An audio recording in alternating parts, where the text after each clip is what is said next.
मंगलवार की शुभ मंगल कामनाओं के साथ मैं फिर से हाजिर हूँ। नमस्कार दोस्तों, स्वागत है आपका हमारे चैनल वन स्टॉप स्टोरीज में। सुस्वागतम। कैसे हैं आप? आशा करती हूँ आप बहुत अच्छे होंगे। तो चलिए सुनते हैं फिर से कुछ अलग, कुछ नया सा। बाजार में मिल रहा आटा बड़ी कंपनियों का प्रोडक्ट होता है। मार्केट में आने के बाद वह आटा कितने दिनों में बिकेगा, इसकी कोई समय सीमा निर्धारित नहीं होती। इस वजह से आटे की लाइफ बढ़ाने की जरूरत रहती है। सो उसमें प्रिजर्वेटिव्स मिलाए जाते हैं ताकि लंबे समय तक आटा उपयोग योग्य बना रहे।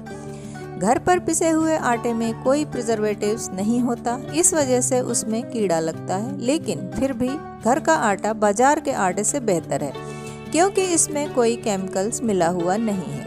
हर पैक्ड आइटम में प्रिजर्वेटिव्स तो मिलाए ही जाते हैं फूड की सेफ्टी के लिए कि वह ज़्यादा दिन तक खाने योग्य बना रहे।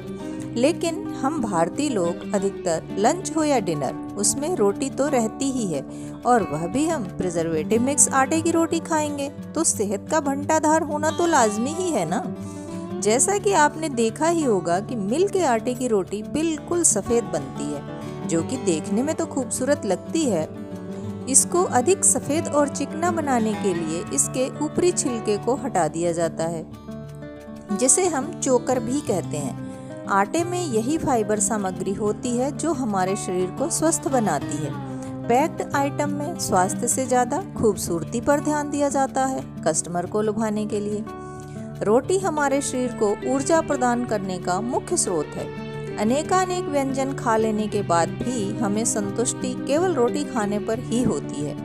लगभग हर अनाज कार्बोहाइड्रेट का मुख्य स्रोत होता है। आमतौर पर भारतीय घरों में रोटी बनाने के लिए गेहूं, बाजरा, मक्का और ज्वार जैसे अनाज का प्रयोग किया जाता है। अधिकांश घरों में मूलतः गेहूं की सादी रोटियां ही बनाई जाती हैं, परंतु गेहूं की रोटी स्वादिष्ट अधिक और पौष्टिक कम होती है। इसलिए गेहूं में यदि अन्य अनाज को मिलाकर आटा पिसवाया जाए तो ऐसे आटे से बनी रोटी की पौष्टिकता बढ़ जाती है। इस प्रकार के आटे को मल्टीग्रेन आटा या कॉम्बिनेशन फ्लोर कहा जाता है। मल्टीग्रेन आटे से बनी रोटी विभिन्न प्रकार के रोगों में भी लाभदायक होती है। मधुमेह यानी शुगर की रोटी 5 किलो गेहूं के आटे में 1.5 किलो चना, आधा किलो जौ और 50 ग्राम मेथी दाना और 250 ग्राम अलसी मिलाकर पिसवाएं।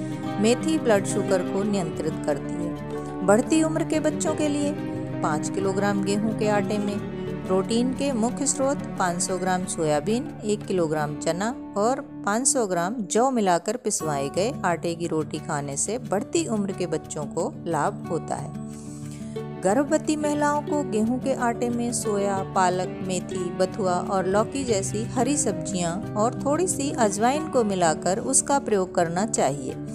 मेनोपॉज की प्रक्रिया से गुजर चुकी महिलाओं के शरीर में हार्मोन परिवर्तित हो जाते हैं। ऐसे में अधिकतर महिलाओं को high blood pressure, high cholesterol और डायबिटीज जैसी बीमारियां घेर लेती हैं। ऐसी स्थिति में 10 किलोग्राम आटे में 1 किलोग्राम सोयाबीन, 1.5 किलोग्राम चना और 1 किलोग्राम जौ मिलाकर उस आटे का प्रयोग कर सकते हैं।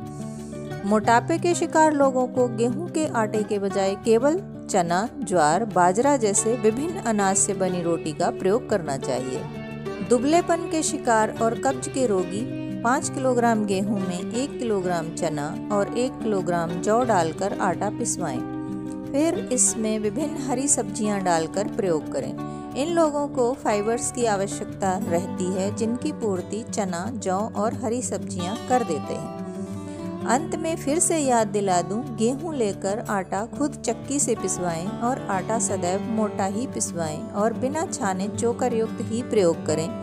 इससे आपके पाचन तंत्र को भोजन पचाने के लिए अधिक मेहनत नहीं करनी पड़ेगी, क्योंकि चोकर में निहित फाइबर्स रोटी को सुपाच्य बना देते हैं। रोटी सदैव बिना घी लगाए ही खाएं, क्योंकि घी लगी रोटी गरिष्ठ और अधिक कैलोरी युक्त हो जाती है, जो जल्दी पचती नहीं है।